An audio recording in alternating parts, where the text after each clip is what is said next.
ആശാവർക്കർമാരുടെ സമരത്തെ പരിഹസിക്കുകയും അവർ ഉന്നയിച്ച ആവശ്യങ്ങളോട് നിഷേധാത്മക സമീപനം തുടരുകയും ചെയ്യുന്ന ഇടതുപക്ഷത്തിനും രാഷ്ട്രവിരുദ്ധ സമീപനം തുടരുന്ന കോൺഗ്രസിനും എതിരായ നിലപാടുകൾ തദ്ദേശ സ്വയംഭരണ സ്ഥാപന തിരഞ്ഞെടുപ്പിൽ പ്രതിഫലിക്കണമെന്ന് NDA പാലക്കാട് വെസ്റ്റ് ജില്ലാ നേതൃയോഗം അഭിപ്രായപ്പെട്ടു.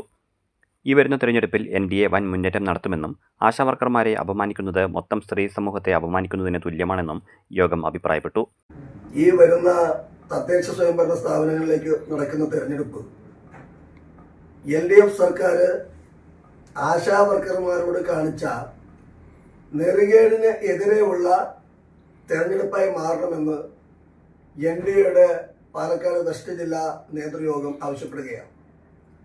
നിരന്തരമായ സമരങ്ങൾ ചെയ്തിട്ടും കേന്ദ്രം ആശാവർക്കർമാർക്ക് അനുകൂലമായ നിലപാടെടുത്ത് അവർക്ക് ഓണറേറിയം കൂട്ടിക്കൊടുക്കാൻ തയ്യാറായിട്ടും അത് തയ്യാറായില്ല എന്ന് മാത്രമല്ല, ഇപ്പോഴും ആശാവർക്കർമാരെ വളരെ അവഹേളിച്ച് സംസാരിക്കുന്ന ഇടതുപക്ഷ മന്ത്രിമാരും ഇടതുപക്ഷ നേതൃത്വവും ഈ തെരഞ്ഞെടുപ്പിൽ ഒരു പാഠം പഠിക്കേണ്ടത് ആവശ്യമാണ്.